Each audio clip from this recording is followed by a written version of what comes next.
السلام علیکم جی، کیسے ہیں آپ سب لوگ؟ میں امید کرتا ہوں آپ سب لوگ خیریت سے ہوں گے۔ آج ہم پڑھنے جا رہے ہیں ناول سرکش کی ایک اور نیو ایپیسوڈ۔ اس نے ہلکا سا کہکا لگایا، گویا میں نے اسے کوئی لطیفہ سنا دیا ہو۔ پھر میں نے فون بند کر دی۔ سوچ بچار حاصل کرنے ہی چڑا گھر جاتا ہو۔ میرا تو اس سے یہ کہنے کو بھی جی چاہا، بھائی تم پنجرے کے باہر کیا کر رہے ہو؟ تمہیں تو پنجرے کے اندر ہونا چاہیے۔ لیکن پھر مجھے فوراً اپنی زندگی کا سنہرا اصول یاد آ گیا، کبھی کسی کا مذاق نہیں اڑانا چاہیے۔ ویسے بھی میں ایک سنجیدہ نوجوان ہوں، میں پوری کوشش کرتا ہوں کہ مجھے غیر سنجیدہ گفتگو نہیں کرنی پڑے۔ خیر تو پھر ہوا کیا؟ میں نے اس کی بات کاٹتے ہوئے ذرا بےتابی سے پوچھا۔ ہونا کیا ہے سر؟ اس پر نظر پڑتے ہی میں نے اسے پہچان لیا کہ یہ وہی پر اسرار اور خطرناک آدمی ہے جس کو قابو میں کرنے کا فریدہ چودھری صاحب نے مجھے سونپا ہے۔ میں اب اس کام میں کوتاہی تو نہیں کر سکتا تھا نا۔ میں فوراً اس کے پیچھے لگ گیا۔ اس نے داد طلب نظروں سے میری طرف دیکھا، لیکن میں فی الحال اسے داد دینے کے لیے تیار نہیں تھا۔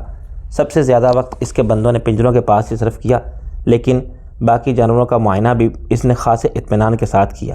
ایسا معلوم ہوتا تھا کہ اسے دنیا میں اور کوئی کام ہی نہیں، لیکن بہرحال میں اس کے پیچھے لگا رہا۔ صرف یہی نہیں بلکہ میں نے اسے احساس بھی دلا دیا کہ میں اس کے پیچھے لگا ہوا ہوں۔ وہ کیوں بھائی؟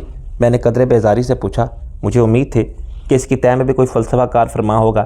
یہ میری حکمت عملی کا ایک حصہ تھا۔ وہ اطمینان سے بولا، ویسے بھی اگر میں اسے یہ احساس نہ ہونے دیتا تو شاید وہ گھنٹوں چڑیا گھر میں ہی ٹہلتا رہتا۔ پہلے سے شبہ ہوا کہ میں اس کے پیچھے لگا ہوا ہوں۔ اپنی دانش میں تصدیق کے لیے اس نے ادھر ادھر چکر لگائے۔ میں سائے کی طرح اس کے پیچھے رہا۔ آخرکار اسے یقین ہو گیا کہ میں اس کا تعاقب کر رہا ہوں، تو اس نے اچانک گھڑی دیکھی جسے اسے کوئی ضروری کام یاد آ گیا ہو۔ پھر بھی وہ چڑیا گھر سے نکل کھڑا ہوا۔ گاڑی میں بیٹھ کر وہ اپر مال سے کینٹ کی طرف چل دیا۔ میں نے اس کا تعاقب جاری رکھا۔ ادھر ادھر چکرانے کے بعد آخرکار وہ والٹن کی طرف مڑ گیا۔ آپ اندازہ نہیں لگا سکتے کہ اس دوران اس نے کس طرح کی ڈرائیونگ کی اور کس طرح میں نے اپنے کھٹارے میں اس کا تعاقب جاری رکھا۔ ایک لمحے کے لیے میں نے بھی اپنی نظر سے اوجھل نہیں ہونے دیا۔ بھائی اگر میرے الفاظ سے تمہارے یا تمہاری گاڑی کے جذبات کو ٹھیس پہنچی ہے تو میں انہیں واپس لیتا ہوں، میں نے مسکراتے ہوئے کہا۔ میں نے اسے حقارت سے نہیں بلکہ یوں ہی روانی میں اور کچھ بے دھیانی میں کھٹارا کہا تھا۔ مجھے تو خود ایسی پرانی چیزوں سے بہت پیار ہے، بہت وفادار ہوتی ہیں۔ میرے پاس بھی کسی زمانے میں ایسی ایک کھٹارا گاڑی تھی اور میں زندگی موت کی جنگ لڑا کرتا تھا۔ اس نے بھی کبھی مجھے ایسا ہی داد دیا تھا۔ سر آپ نے گاڑی کے جذبات والی بات شاید دل پہ لے لی ہو، لیکن حقیقت یہ ہے کہ یہ جہاں اشیاء کے بھی زیادہ جذبات ہیں۔ وہ پرجوش لہجے میں بولا، بلکہ سچ پوچھیں تو اس دنیا میں بے جان ہی ہے ہی نہیں کوئی۔ اس کائنات کی سب چیزیں جاندار ہیں، وہ بھی انسان کی محبت کے جواب میں محبت اور نفرت میں نفرت کرتی ہیں۔ اکثر اوقات ان کی محبت اور نفرت اور مجبور ہوتی ہیں، انسان اسے محسوس نہیں کر سکتا۔ معمولی حساس لوگ اسے محسوس کر سکتے ہیں اور وقت بڑے محبت یا نفرت اپنا اثر دکھاتی ہیں۔ مجھے اس احمق نوجوان سے اتنی گہری بات کی توقع نہیں تھی، لیکن یہ موقع ایسی باتوں پر تبادلہ خیال کرنے کا نہیں تھا۔ نرمی سے اسے یاد دلایا وہ ایننن کی بات ہو رہی تھی۔ جی ہاں میں وہی بتانے لگا تھا۔ وہ اصل موضوع پر تائلات بولا۔ کیولری گراؤنڈ سے آگے نکل کر جب وہ ویران پہنچا اور اس کی گاڑی کی رفتار کم ہوئی تو میں سمجھ گیا کہ اب گھیرنے کا ارادہ رکھتا ہے، تو میں نے سڑک تنگ ہونے کی گاڑی کو یو ٹرن دے لیا اور واپس روانہ ہو گیا۔ آپ سمجھے نا؟ میں نے اس نے چمکتی آنکھوں سے میری طرف دیکھا۔ نہیں، میں نے نفی میں سر ہلایا۔ میں اس کی زبانی سننا چاہتا تھا۔ یہ میری نفسیاتی چال تھی سر۔ وہ فاتحانہ لہجے میں نے اس کے تجسس کو خوب ابھارا، اتنا ابھارا کہ اب اس کا جواب حاصل کیے بغیر گھر نہیں جا سکتا تھا کہ آخر میں کیوں تعاقب کر رہا تھا۔ یہ کیوں آدمی کو بڑا بے چین کرتی ہے۔ اب وہ میرے پیچھے لگ گیا۔ اب میرا کام صرف اتنا تھا کہ ہتھے نہ چڑھنے پاؤں، اور یہ بڑا مشکل کام تھا کیونکہ میں آپ کو ہی زبردست ڈرائیور سمجھتا ہوں، لیکن وہ میرا بھی استاد بازیگر معلوم ہوتا تھا بالکل۔ بہرحال میری قسمت اچھی اور کچھ حواس نے ساتھ دیا۔ ٹریفک کے سلسلے میں بھی خود کوئی مسئلہ پیش نہیں آیا تھا اور میں نے اسے اپنے پیچھے لگا لیا، وہاں لے آیا جہاں لانا چاہتا تھا۔ وہ اب گویا میں ابھارنے کے لیے خاموش ہو گیا۔ کہاں لے جانا چاہتے تم اسے؟ مجھے پوچھنا ہی تھا۔ ہمارے کارخانوں کے پیچھے ایک گودام ہے، میرا اسے وہاں لے جانے کا پروگرام تھا اور میں اس میں کامیاب ہو گیا، میں نے جواب دیا۔ میں یہی ظاہر کر رہا تھا کہ سخت خوفزدہ ہو چکا تھا۔ گودام تک میں نے اس سے ذرا پہلے پہنچ گیا اور خوفزدہ گاڑی سے بھاگ کر چھلانگ لگا کر گودام کا تالا کھول کر اندر گھس گیا۔ میں نے آوازوں وغیرہ سے تاثر یہی دیا کہ پچھلے دروازے سے مزید اندر چلا گیا ہوں، لیکن در حقیقت میں دروازے کے پیچھے ہی چھپا ہوا تھا۔ اس کے بارے میں یہ میرا اندازہ درست ہی رہا کہ وہ اندھا دھند میرے پیچھے آئے گا۔ یقیناً اسے خود بھی معلوم تھا کہ وہ شکل سے جتنا ہونک نظر آتا تھا اتنا ہی اسے بے ضرر سمجھا جائے گا اور کوئی اس کے پیچھے آنے میں ہچکچاہٹ محسوس نہیں کرے گا۔ حتیٰ کہ اس کا تعاقب کرنے والا تو کسی احتیاط کی ضرورت بھی محسوس نہیں کر سکتا تھا۔ وہ اپنی مخصوص احمقانہ مسکراہٹ کے ساتھ بات جاری رکھتے ہوئے بولا۔ وہ اندھا دھند گودام میں گھسا اور میں نہایت پھرتی سے دروازے کے پیچھے سے باہر نکل گیا۔ دوسرے ہی لمحے میں نے کنڈی میں تالا لگا دیا۔ میں قدرے بے یقینی سے اس کی طرف دیکھے بغیر نہ رہ سکا۔ کیا واقعی اس جیسا ہونک نوجوان اینن جیسے فتنے کو اتنے سیدھے سادے طریقے سے پکڑنے میں کامیاب ہو سکتا ہے؟ میں نے ٹھنڈی سانس لے کر دل ہی دل میں اپنے آپ کو سمجھایا کہ بعض ایسے مشکل کام جو بڑے بڑے شاطر لوگ تماتر چلاکی کے ساتھ بھی انجام نہیں دے پاتے، وہ نہایت سیدھے سادے انداز میں ہو جاتے ہیں۔ گودام کا دروازہ کیسا ہے؟ میں نے دریافت کیا۔ لکڑی کا ہے، جیسے عام طور پر پرانے مکانوں میں ہوتے ہیں، ڈوپٹ والا۔ کافی مضبوط ہے، اس نے جواب دیا۔ کوئی اور دروازہ یا کھڑکی بھی ہے گودام میں؟ بالکل نہیں سر، وہ فخریہ لہجے میں بولا۔ اسی لیے تو میں نے گودام کو منتخب کر رکھا تھا۔ آپ بے فکر ہیں، میں کچا کام کر کے نہیں آیا ہوں۔ ابھی تو میں نے آپ کو ان مزید احتیاطی اقدامات کے بارے میں نہیں بتایا جو میں کر کے آیا ہوں۔ اچھا، تو تم نے مزید احتیاطی اقدامات بھی کیے ہیں؟ میں نے قدرے اطمینان کی سانس لیتے ہوئے کہا۔ مجھے بار بار شبہ ہونے لگا تھا کہ وسیم اتنا احمق نہیں جتنا نظر آتا ہے۔ احمق نظر آنا شاید اس کی لاشعوری کی کوشش تھی، شاید اسے احساس تھا کہ احمق نظر آنے میں زیادہ فائدے پنہاں ہیں۔ قدرت نے اس کا چہرہ ایسا نہیں بنایا تھا۔ شاید وہ بڑی کوشش سے اپنے چہرے پر حماقت طاری کیے رکھتا تھا اور اب اس کام میں بہت ماہر ہو چکا تھا۔ قدرت نے اسے اچھا بھلا ہینڈسم چہرہ عطا کیا تھا، لیکن اس نے شاید جان بوجھ کر اس پر کچھ اور ہی طرح کا رنگ چڑھا لیا تھا۔ یہ حوصلہ بھی ہر کسی میں نہیں ہوتا۔ لوگ تو احمق ہونے کے باوجود بہت بڑے دانشور اور مدیر نظر آنے کی کوشش کرتے ہیں۔ بہرحال وسیم کے بارے میں ابھی تک میں کوئی یقینی اور حتمی رائے قائم نہیں کر سکا تھا۔ وہ پہلو بدلتے ہوئے بولا، ہمارے کارخانوں کا ایک نوجوان دکاندار کیمیکل سپلائی کرتا ہے۔ اس سے میں نے خصوصی فرمائش کر کے اور اس کی منت سماجت کر کے ایک گیس کا چھوٹا سا سلنڈر تیار کروا کے اپنے آفس میں رکھا ہوا تھا۔ گیس کیسی گیس کا سلنڈر؟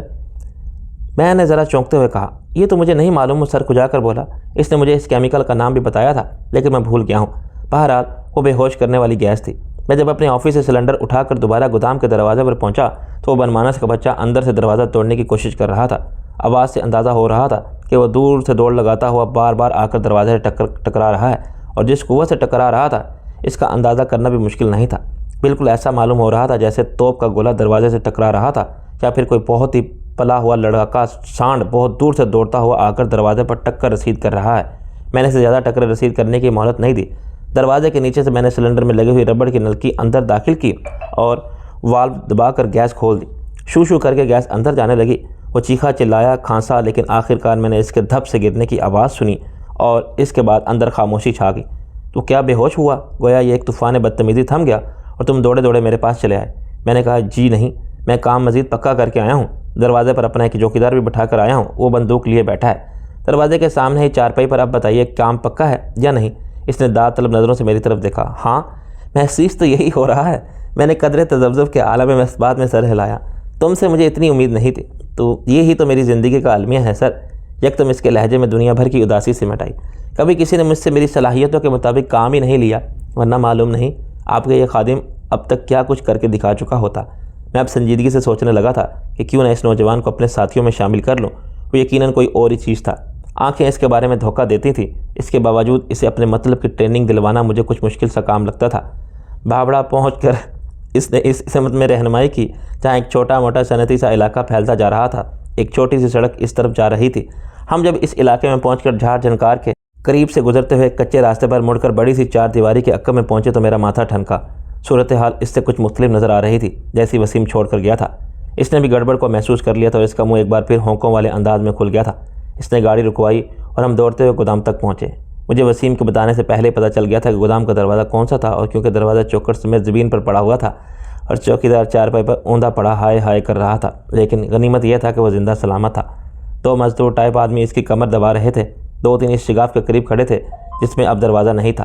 میں ٹھنڈی سانس لے کر رہ گیا۔ مجھے گودام میں جھانکنے کی ضرورت نہیں تھی، لیکن وسیم دوڑا دوڑا بن پٹ کے دروازے تک پہنچا اور اچھی طرح اندر کا جائزہ لے کر آیا۔ وہ ایسے توقع رہی ہو کہ کسی معجزے کے تحت انہوں نے اسے کہیں پڑا نظر آ جائے۔ وہ جب چوکیدار کی طرف پلٹا تو اس کا منہ لٹکا ہوا تھا۔ چوکیدار سے اسے اپنی طرف آتا دیکھ کر ذرا زیادہ زور سے ہائے ہائے کرنے لگا۔ اس کی پرانی سی 3x3 چارپائی کے سہارے کھڑی تھی۔ وسیم کے کچھ پوچھنے سے پہلے وہ خود ہی صفائی پیش کرنے سے انداز میں بولا، وہ خانہ خراب کا بچی بھاگ گئی صاحب۔ وسیم کی آنکھیں اینک کے موٹے موٹے شیشوں کے عقب میں پہلی طرح گول گول سے دکھائی دینے لگی تھیں۔ وہ ادھیڑ عمر، بھاری بھرکم اور صاحب تون چوکیدار کو گھورتے ہوئے بولا، کون بھاگی؟ وہ غیر تحمل سے کام لینے کی کوشش کر رہا تھا۔ بولی، وہی دال خور کا بچی جس کو آپ اندر بند کر کے گیا تھا، وہ کراہتے ہوئے بولا اور اٹھ کر بیٹھنے کی کوشش کرنے لگا، لیکن پھر اس نے کمر پر ہاتھ رکھتے ہوئے معذرت خانہ سی نظروں سے وسیم کی طرف دیکھا اور لیٹتے لیٹتے وہ جاری رکھتے ہوئے بولا، وہ طوفان میل تھی صاحب، ہم پوری زندگانی میں اتنا چھوٹے آدمی میں ایسا بلا کا مافوق طاقت نہیں دیکھا۔ وہ کب ہوش میں آ گیا؟ وسیم نے بدستور اسے وسیم نے بدستور اسے گھورتے ہوئے پوچھا۔ اس نے تو آپ کے جانے کے 2-3 منٹ بعد ہی دوبارہ دروازے پر ٹکا ٹک شروع کر دیا تھا۔ ہم اس کو بہت بولا کہ حرام خور کا بچہ آرام سے بیٹھ، مگر صاحب ذرا دیر بعد دروازہ ہمارے اوپر آ گری۔ آپ ہمارا بات کا یقین کرو صاحب، ہمارا تو کمر لخت ہو گیا ہے۔ اس نے ایک بار پھر کمر پر ہاتھ رکھ کر ہائے ہائے شروع کر دی۔ تم نے اس پر گولی نہیں چلائی؟ وسیم نے پوچھا۔ بندوق ہمارا ہاتھ سے چھوٹ گیا تھا صاحب، ہم کو سنبھالنا موقع بھی نہیں ملا۔ وہ اور نظر آئی اور بجلی کی مافک گاڑی میں ایک دم سے غائب ہو گئی، اور پھر آپ ہم کو بولا بھی نہیں تھا کہ گولی مارو گے، اس کے نہیں مارنا ہے۔ ابھی اگر ہم کو خبر ہوتی کہ چور ڈاکو کو ہم 1 منٹ میں اس کو گولی مار کر لٹا دیتی۔ ابھی ہم کو خبر نہیں تھی کہ وہ حرام خور کا بچی کون۔ ہم سوچا کہ ہم اس کو گولی مارے اور آپ ہم سے بولتا کہ ہم تو زندہ چاہیے، تو ہم کیا کرتی؟ اس نے گویا بہت اہم سوال اٹھاتے ہوئے جواب طلب نظروں سے وسیم کی طرف دیکھا۔ چھوڑو یار، تم بالکل بیکار آدمی ہو، وسیم بدمزگی سے بولا۔ اب خان صاحب جوش میں اٹھ بیٹھے اور فرتے جذبات سے وسیم کا ہاتھ زور سے پکڑتے ہوئے بولے، ہمارا بے عزتی خراب مت کرو صاحب۔ ابھی ہم کو بتاؤ، جب سے ہم اس کارخانے پر ملازمت ہے، کبھی تمہارا کارخانہ یا گودام میں چوری ہوا، ڈاکہ پڑا؟ نہیں، چوری وغیرہ تو نہیں ہوئی، لیکن چھوڑو، چوکیدار کا کام اے جان مال کی حفاظت کا وہ ہم کرتی ہے اور کرتی رہے گی۔ اس معاملے میں ہم کچھ خبر ہی نہیں تھا۔ تم اگر ہم کو صحیح طرح بتاتا تو ہم کچھ کوشش کرتا۔ ابھی صبر کرو۔ صبر تو واقعی صرف وسیم نہیں میں نے بھی کر لیا تھا۔ میں دروازے وغیرہ کا جائزہ لیا تو اندازہ ہوا کہ چوکھٹ کچھ زیادہ مضبوطی سے دیوار میں نصب نہیں تھی۔ عام آدمی تو شاید 2-3 بھی مل کر اسے دھکیل کر نہ اکھاڑ پاتے، لیکن معاملہ ننن کا تھا۔ اس کے بارے میں یقین سے نہیں کہا جا سکتا تھا کہ وہ کیا کچھ کر سکتا تھا۔ ویسے اس چوکھٹ کا اکھاڑنا بہرحال ناممکنات میں سے نہیں تھا۔ شاید میرے لیے بھی یہ کچھ ایسا مشکل کام نہیں ہوتا۔ گودام میں رکھے ہوئے چپلوں پر اور ربڑ کے جوتوں کے بڑے بڑے کارٹن بھی بلا چکے ہوتے ادھر ادھر الٹے پڑے تھے۔ وسیم سر کھجاتے ہوئے بے یقینی سے بولا، تو کیا واقعی میرے جانے کے بعد ہوش میں آ گیا تھا؟ اور کیا واقعی یہ دروازہ اس کی ٹکڑوں سے اکھڑا ہے؟ نہیں، شاید اس گودام میں رہنے والے کسی آسیب نے اس کی مدد کی ہو، وہ اپنی روحانی قوتوں سے کام لے کر نکل گیا ہو، میں نے بظاہر سنجیدگی سے کہا۔ اب اس قسم کی باتیں کر کے اور میرا مزید دل نہ جلاؤ یار، مجھے اب اجازت دو۔ میں گودام سے نکل آیا۔ وہ میرے ساتھ چلتے ہوئے مستربانہ لہجے میں بولا، سر میں معذرت خواہ ہوں کہ میں نے آپ کا وقت ضائع کیا، لیکن پلیز آپ ناراض نہ ہوں، میں نے اپنی سی کوشش کی تھی۔ میں نے رک کر اس کی طرف دیکھتے ہوئے کہا، تم نے کس سے کہا کہ میں تم سے ناراض ہوں؟ تم نے جس حد تک کوشش کر ڈالی، مجھے تو تم سے اتنی بھی امید نہیں تھی۔ تم بہت باہمت اور باصلاحیت نوجوان ہو وسیم۔ میں نے اس کا کندھا تھپکا، اس کا سینہ گویا چوڑا ہو گیا اور وہ ذرا تن کر کھڑا ہو گیا۔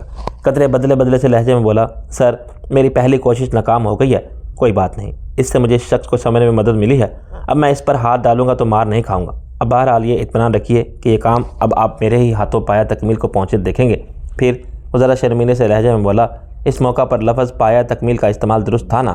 میں کیا کہہ سکتا ہوں، میں خود کو ایسی زبان داں نہیں ہوں۔ میں نے تمہارا مطلب سمجھ لیا، بس یہی کافی ہے۔ میں نے پرخیال نظروں سے اس کا جائزہ لیتے ہوئے کہا، لیکن میں نہیں چاہتا کہ تم اس کام کو اب ذہن پر سوار رکھو۔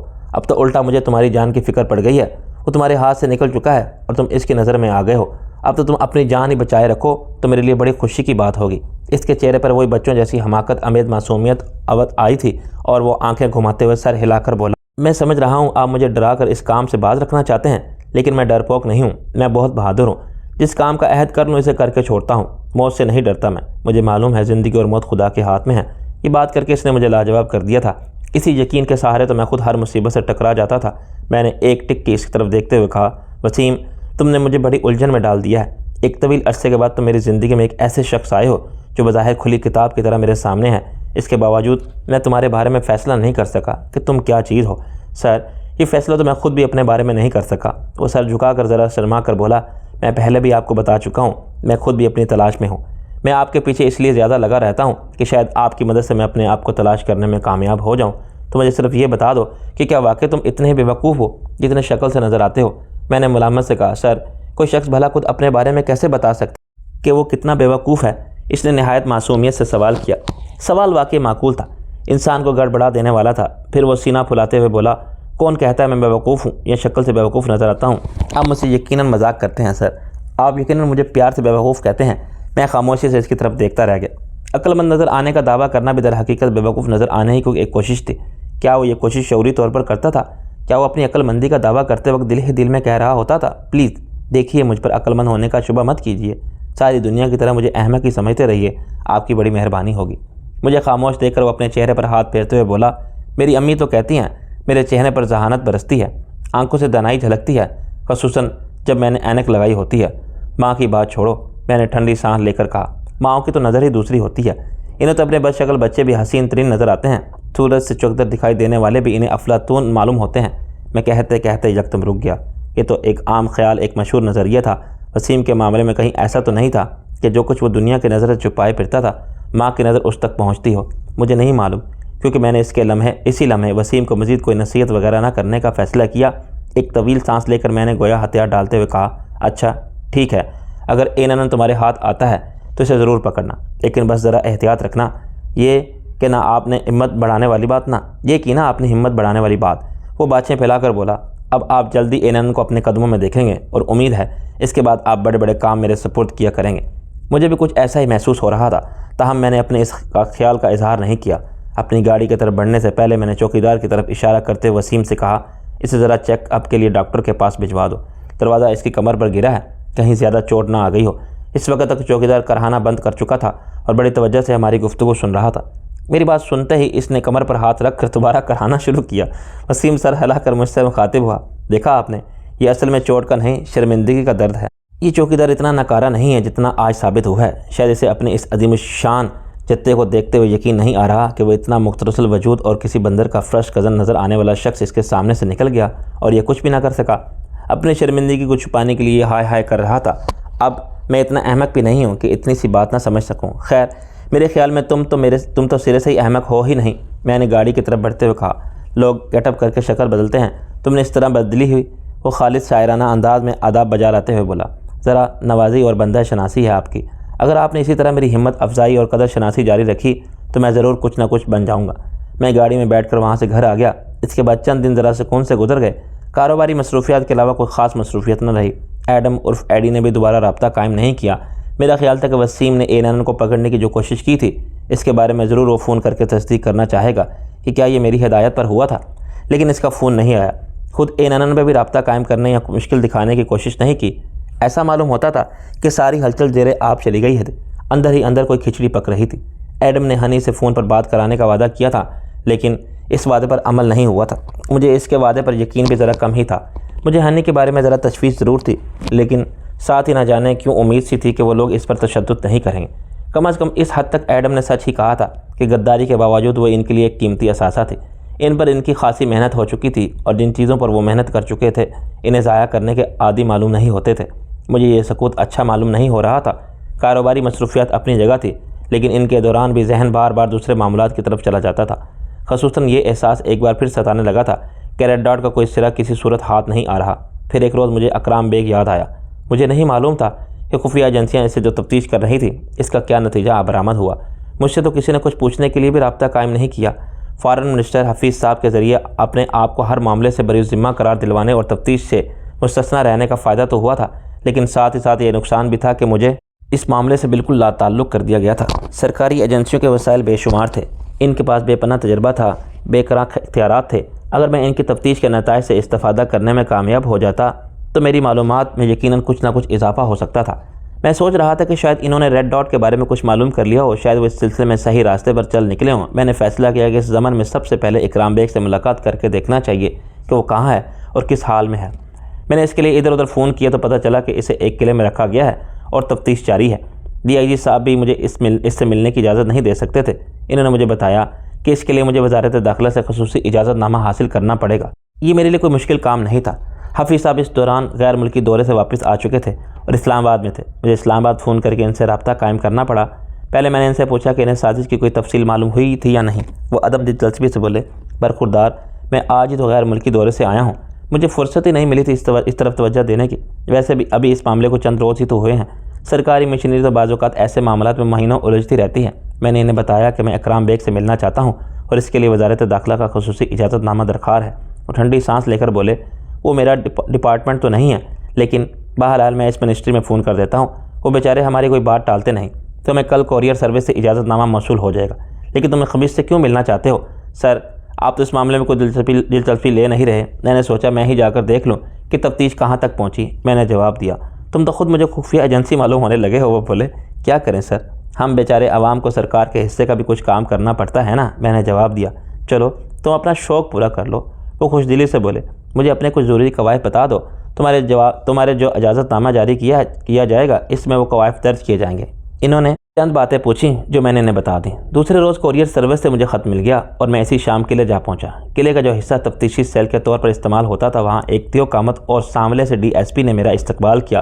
اس کے آفس میں ملگجہ سا اندھیرا تھا، سلاخوں والی کھڑکیوں سے بہت کم روشنی اندر آ رہی تھی۔ اس کی میز کے گرد لکڑی کی بھاری برکم کرسیوں پر اس جیسے ساملے اور کرخت صورت سے 3-4 آدمی سر جھکائے اور کچھ اسرار انداز میں خاموش بیٹھے تھے۔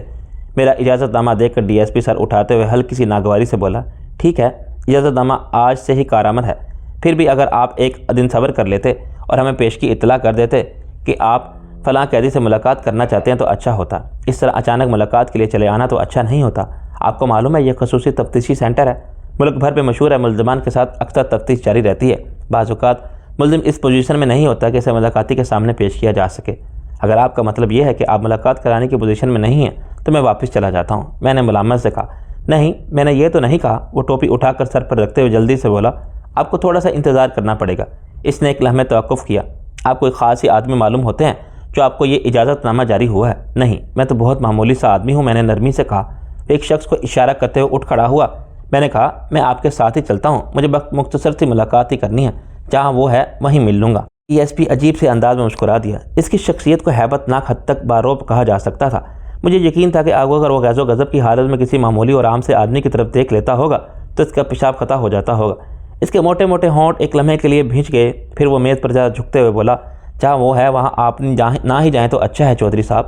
آپ سوٹ بوٹ پہننے والے معزز آدمی ہیں، خام خواہ مدتوں تک اپنے ملتے جلتے والوں کے افسانے سناتے رہیں گے۔ ویسے بھی اس اجازت نامے ہمیں اکرام بیگ سے صرف آپ کی ملاقات کرانے کا حکم دیا گیا ہے، آپ کو قلعے کی سیر کرانے کی ہدایت نہیں کی گئی۔ قلعے کے وہ 2 حصے دوسرے ہیں جو سیر کرانے کے قابل ہیں اور عوام کے لیے کھلے ہیں۔ یہ ایک الگ دنیا ہے چودھری صاحب، یہاں پہلو با پہلو 2 الگ جہاں آباد ہیں۔ یہ دوسری دنیا آپ کی نظر سے اوجھل ہی رہے تو بہتر ہے۔ وہ اپنے ماتحت کے ساتھ باہر چلا گیا اور دیر تک واپس نہ آیا۔ اس دوران کمرے میں مختلف باوردی اور بے وردی لوگوں کی آمد و رفت جاری رہی۔ بیشتر لوگوں کی صورتوں پر مجھے ایک عجیب سی قرختگی اور خشونت نمایاں محسوس ہوئی۔ DSP کے کمرے میں واپس نہیں آیا تھا۔ کافی دیر بعد ڈھیلی ڈھالی ملیشیا کی شلوار قمیص والا ایک جلاد و صورت سا آدمی اندر آیا اور سرخ آنکھوں سے مجھے گھورتے ہوئے بولا، چودھری محمد افضل آپ ہی ہیں نا؟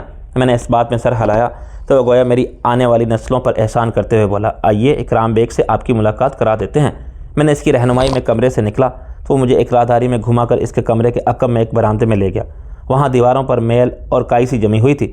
نمی اس قدر تھی کہ کہیں کہیں پانی اوس کی طرح چمک رہا تھا۔ موسم ٹھنڈا نہیں تھا، مگر وہاں ایک عجیب سی نحوست، ایک عجیب سی یکبستگی پھیلی ہوئی تھی جس کے اثر سے رگوں پہ میں ایک سرد سی لہر دوڑ رہی تھی۔ ملاقات کے لیے اکرام بیگ کسی خصوصی کمرے یا الگ جگہ پر نہیں، وہیں برآمدے میں ایک دیوار سے ٹیک لگائے بیٹھا تھا۔ اس کے آس پاس بھی کوئی ایسی چیز موجود نہیں تھی جس پر بیٹھ کر میں اس سے بات کر سکتا۔ ملیشیا کی شلوار قمیص والا جلاد صورت سا آدمی چپتے ہوئے لہجے میں بولا، لیں جی کر لیں ملاقات، زیادہ لمبی ملاقات مت کیجیے گا۔ یہ کہہ کر وہ آگے بڑھ گیا۔ میں اکرام بیگ کے سامنے دم بخود کھڑا اسے دیکھ رہا تھا۔ اس کی آنکھیں نیم واں تھیں۔ چند ہی دن میں اس کی تو حالت بدل گئی تھی۔ پہلی نظر میں تو شاید اس کا کوئی پرانا شناسا بھی نہ جان پہچانتا کہ یہ وہی اکرام بیگ تھا جس کے وجود میں بجلیاں سی مقید محسوس ہوتی تھی، جس سے عام آدمی کا آنکھ ملا کر بات کرنا مشکل تھا، جس کے لباس سے قیمتی فرانسیسی کلون کی مہک اٹھتی تھی۔ شاید اسے یہاں لانے سے پہلے تھوڑا بہت اہتمام کیا گیا تھا، اس کی کچھ صفائی ستھرائی کی گئی تھی، لیکن اس سے کچھ زیادہ فرق نہیں پڑا تھا۔ اس کے بال گیلے تھے، چہرہ سوجا ہوا اور جگہ جگہ سے نیلا تھا، ہونٹ متروم اور کٹے پھٹے تھے۔ وہ اس طرح ٹانگیں پھیلائے دیوار سے ٹیک لگائے بیٹھا تھا جیسے اس کے جسم میں جان نہ ہو۔ مجھے دیکھ کے اس نے ہلنے کی کوشش کی لیکن بری طرح کراہ کر رہ گیا۔ میری ذلت کا تماشا دیکھنے آئے ہو چودھری؟ وہ بیٹھی بیٹھی سی آواز میں بولا۔ بعض ذلتیں مقدر میں ہوتی ہیں لیکن میرا خیال ہے کہ بعض خود بھی خریدی جاتی ہیں، میں نے کہا، اور میرے نظریے کے مطابق موجودہ ذلت تم نے خود خریدی ہے۔ تم ایک نفیس انسان کے ساتھ بہترین عہدے پر کام کر رہے تھے، بہترین مراد سہولتیں اور دنیا بھر کی نعمتیں تمہیں حاصل تھیں، تم نے خود ان سب پر لات ماری۔ ہاں مجھے یہ تسلیم ہے۔ اس کا لہجہ کچھ بدل گیا اور وہ مدبانہ مگر رو دینے والے انداز میں بولا، میری حالت بہت خراب ہے، مجھے یہاں سے چھڑا لیجئے چودھری صاحب۔ آپ شاید تصور بھی نہیں کر سکتے کہ یہاں میرے ساتھ کیا کچھ ہوا ہے۔ مجھے تو حیرت ہے کہ میں زندہ کیسے ہوں۔ شاید بہت سخت جان تھا جو اب تک بچا ہوا ہوں۔ مجھے الٹا لٹکار کر نہ جانے کن کن چیزوں سے مارا گیا ہے۔ پلاس سے میرے ناخن کھینچے گئے ہیں، جسم سے بال کھینچ کر اکھاڑے گئے ہیں، سگریٹوں سے داغا گیا ہے، 6 جگ پانی پلا کر موٹے موٹے آدمی جوتوں سمیت میرے پیٹ پر کودتے رہے ہیں، اور وہ بھی اس انتظام کے ساتھ پیشاب نہ نکلنے پائے۔ گھنٹوں مجھے برف کی سلوں پر لٹایا گیا، میرے منہ غلاظت کے تو بڑے باندھے گئے، بجلے کے جھٹکے دیے گئے، بہت سی شرمناک باتیں ہیں جو میں آپ کو بتا نہیں سکتا۔ میں ایک ٹانگ بھی ٹوٹ چکی ہے اور مجھے خطرہ ہے کہ اگر مزید ایک دن مجھے صحیح طبی امداد نہ ملی تو میں عمر بھر کے لیے معذور ہو جاؤں گا، شاید مر ہی جاؤں۔ کبھی کبھی تو مجھے محسوس ہوتا ہے کہ میں مر ہی چکا ہوں، نہ جانے آپ سے کس طرح باتیں کر رہا ہوں، شاید صرف قوت ارادی کے سہارے۔ اب تو تکلیف کا احساس بھی مر چکا ہے۔ خدا کے لیے چودھری صاحب، وہ جملہ مکمل نہ کر سکا، اس کی آنکھیں بند ہو گئی۔ شاید مزید کوشش اس نے بوجھل پپوٹے ذرا اٹھائے اور ایک بار پھر بہت سی اذیت بھرے انداز میں کرا اٹھا۔ میں سمجھتا تھا کہ غلط آدمیوں کے لیے میرا دل پتھر ہے، لیکن مجھے نہیں معلوم تھا اس پتھر کے کون کون سے گوشوں میں موم بھی دبا ہوا تھا۔ میرے دل میں اس کے لیے ہمدردی کی لہر ابھری، لیکن میں نے سر دست اسے دبا، تاہم بات نرم لہجے میں ہی کی۔ تمہیں جو کچھ معلوم ہے تم انہیں کیوں نہیں دیتے؟ بتا کیوں نہیں دیتے؟ بتا چکا ہوں، سب کچھ بتا چکا ہوں۔ اس کی آواز گم کنویں کی گہرائی سے آ رہی تھی، لیکن شاید یہاں انسان کی بات اس وقت بھی یقین نہیں کیا جاتا جب وہ سسک سسک کر تڑپ تڑپ کر دم توڑ دیتا ہے۔ وہ فرمائش کرتے رہتے ہیں، اور بتاؤ اور بتاؤ۔ تم پولیس اور CIA وغیرہ میں نوکری کر چکے ہو، ابھی تمہاری لائن کچھ ایسی ہی تھی، میں نے ٹھہرے ٹھہرے لہجے میں کہا۔ کئی بار یقیناً تمہاری وجہ سے، تمہاری نشاندہی کی بنا پر کچھ نہ کچھ لوگ اسی طرح پکڑے گئے ہوں گے۔ ان کے ساتھ بھی یہی کچھ ہوا ہوگا، ان میں سے کچھ بے گناہ بھی ہوں گے۔ تمہیں کچھ اندازہ ہوا ان پر اور ان کے لواحقین پر کیا گزری ہوگی، جبکہ وہ سب تو بے قصور بھی نہیں ہو۔ اب مجھے جو احساس دلانے کی کوشش کر رہے ہو، مجھے پہلے دن ہی ہو گیا ہوگا۔ وہ کراہا، اس کی گردن ایک طرف ڈھلکی جا رہی تھی، آواز اتنی مدھم ہو چکی تھی کہ اس کی بات سننے کے لیے مجھے اکڑوں اس کے پاس بیٹھنا پڑا۔ وہ کربناک سے سرگوشی میں بولا، مجھے ایسے کسی بے گناہ کی بد دعا لگی ہے۔ میں نے کبھی سوچا بھی نہیں تھا کہ میں اب اس مشینری کے جبڑوں میں آ سکتا ہوں جو انسانوں کو سڑک کے پتھر کی طرح پیس ڈالتی ہے۔ یہاں ایک آدمی ایسا بھی تھا جو کبھی میرے ماتحت کے طور پر کام کر چکا تھا، اس نے بھی میرا کوئی لحاظ نہیں کیا۔ تم نے انہیں ریڈ ڈاٹ کے بارے میں کیا بتایا؟ میں نے پوچھا۔ ریڈ ڈاٹ یہ کیا ہے؟ اس نے چونکنے کی کوشش کی، مگر نے شاید اذیت کے سوا کوئی تاثر دینے کی سکت نہیں تھی۔ کیا تمہیں واقعی ریڈ ڈاٹ کے بارے میں کچھ معلوم نہیں؟ اس نے بے یقینی سے پوچھا۔ نہیں، میں تو پہلی بار یہ نام سن رہا ہوں۔ اس نے کراہتے ہوئے اپنا ہاتھ ہلانے کی کوشش کی۔ اس کی 3 انگلیوں کے ناخن غائب تھے اور سوجا ہوا ہاتھ مردوں کی طرح جھول رہا تھا۔ تم جھوٹ بول رہے ہو، میں نے تیزی سے کہا۔ مجھ میں اب جھوٹ بولنے کی سکت نہیں رہی۔ اس کی سرگوشی ابھری۔ تو پھر تم سے کس کی ہدایت پر فارن منسٹر صاحب کو قتل کرنے کی سازش کی؟ سازش وغیرہ تو میں نے کوئی نہیں کی۔ مجھے تو یہ بھی نہیں معلوم کہ سازش کہاں تیار ہوئی۔ مجھے تو بس نوٹوں سے بھرے ایک بریف کیس نے مروا دیا۔ ایک شخص نوٹوں سے بھرا بریف کیس لے کر میرے پاس آیا۔ میرا کام صرف اتنا تھا کہ وہ سگار حفیظ صاحب تک پہنچنے دو، اور اگر وہ اسے پینے نہ پائیں تو میں کسی نہ کسی طرح ایسی صورتحال پیدا کر دوں کہ وہ پی ہی لے۔ اس کے علاوہ میری ذمہ داری صرف اتنی تھی کہ جو ویٹر سگار سرو کرے گا اسے خیر و عافیت سے وہاں نکل جانے دو۔ بس صرف اس خدمت کے عوض نوٹوں سے بھرا بریف کیس وہ میرا تھا، اور کام مکمل ہو جانے کے بعد اتنی ہی مزید رقم میرے لیے سوئٹزرلینڈ میں کھولے گئے ایک اکاؤنٹ میں منتقل ہو جانی تھی۔ لیکن اکرام بیگ، میں نے بغور اس کی طرف دیکھتے ہوئے کہا، تمہاری سروس کا ریکارڈ خاصا طویل ہونے کے باوجود بے داغ ہے۔ ایک عرصے سے تم حفیظ صاحب کی سیکیورٹی چیف ہو، اور میری معلومات کے مطابق کچھ نہ کچھ عرصے کے لیے دوسری بڑی شخصیتوں کے سیکیورٹی کے عملے میں بھی شامل رہ چکے ہو۔ پہلے بھی تمہیں کبھی نہ کبھی ضرور اس قسم کی پیشکشوں کے ساتھ اپروچ کیا ہوگا، لیکن تم کبھی نہیں بکے۔ ہر آدمی کا بکنے کے ایک نہ ایک دن ایک نہ ایک قیمت ہوتی ہے۔ جب وہ دن آتا ہے، وہ قیمت ملتی ہے، آدمی تبھی بکتا ہے۔ وہ دردناک سی آ بھر کر بولا، بعض لوگوں کی زندگی میں وہ دن کبھی نہیں آتا اور قیمت کبھی نہیں لگتی جس پر وہ بک سکتے ہیں۔ یہ ان کی خوش قسمتی ہوتی ہے، اور اس خوش قسمتی کی بدولت نہ وہ بکنے والے لوگ کہلاتے ہیں۔ قیمت اتنی بڑی تھی جتنا میں کبھی خواب بھی نہیں دیکھا تھا۔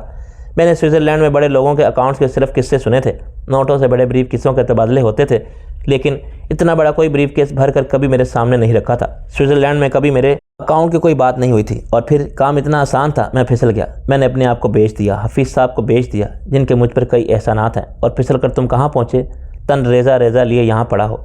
رگ رگ میں اذیتوں کے سمندر پھیل گئے ہیں۔ رواں ایک عجیب احساس ذلت میں جکڑا ہوا ہے۔ کاش میں مر ہی جاتا۔ اور نوٹوں سے بھرا ہوا بریف کیس کہاں ہے؟ معلوم نہیں کس ایجنسی کے قبضے میں پہنچ چکا ہو، اور معلوم نہیں کون اسے بانٹ کر کھا جائے۔ کاغذات میں نہ جانے اس کا ذکر آئے بھی پائے یا نہیں۔ شاید یہ کہانی کچھ اور ہی بن جائے۔ اگر ذکر آ بھی گیا تو نہ جانے اس کی مالیت سکڑ کر کتنی رہ جائے گی۔ سروس کے دوران میں نے ایسے بہت سے تماشے دیکھے ہیں۔ تو پھر کیسا رہا تمہارا بک جانا؟ میں نے ملامت سے دریافت کیا۔ اس نے کوئی جواب نہیں دیا۔ اس کا سر سینے پر جھکتا جا رہا تھا، اس سے زمین پر بیٹھا بھی نہیں جا رہا تھا، اور پہلو بدلنے کی بھی اس میں کچھ زیادہ سکت نہیں تھی۔ ایک لمحے بعد اس نے بڑی ہی تکلیف کے عالم میں سر اٹھایا، اور برم زدہ نیلے حلقوں میں تقریباً چھپی آنکھوں کو بمشکل ذرا سا کھولتے ہوئے بولا، آپ کو میری کہانی پر یقین آیا یا نہیں؟ اس کی آواز اب سرگوشی سے بھی مدھم تھی۔ میں اس سلسلے میں اپنا فیصلہ محفوظ رکھوں گا۔ میں نے کوئی واضح جواب نہ دیا۔ خدا کے لیے میری باتوں پر یقین کر لیجئے، وہ گویا سسک کر بولا، مجھ میں اب مزید کوئی قسم کھانے کی سکت نہیں ہے۔ میں نے ٹارچر کے دوران اتنی قسمیں کھائی ہیں جو شاید زندگی بھر کے لیے کافی ہیں، بشرط یہ میں زندہ بچ سکا۔ میں ایک بار پھر پوچھ رہا ہوں، کیا تم واقعی ریڈ ڈاٹ کے بارے میں کچھ نہیں جانتے؟ میں نے ایک مہم سی امید کے سہارے دریافت کیا۔ اس نے مسکرانے کی کوشش کی، اس کے ہونٹ بھی زخمی تھے اور مسکراہٹ بھی۔ ٹوٹتی سی آواز میں وہ بولا، شاید آپ کو میری باتوں پر یقین نہیں آیا۔ آپ بھی اس قلعے کے جلادوں کی طرح ہیں، جب آدمی اپنا اعتبار کھو دیتا ہے تو ایسا ہی ہوتا ہے۔ میں نے کہا بہرحال میں تمہاری باتوں پر یقین کر لیتا ہوں، تو پھر آپ میری رہائی کی کوشش کریں گے؟ اس کی بجھتی ہوئی آنکھوں میں امید کی ایک مہم سی کرن نمودار ہوئی۔ میرے بیوی بچوں اور رشتہ داروں کو تو معلوم بھی نہیں کہ میں کہاں ہوں۔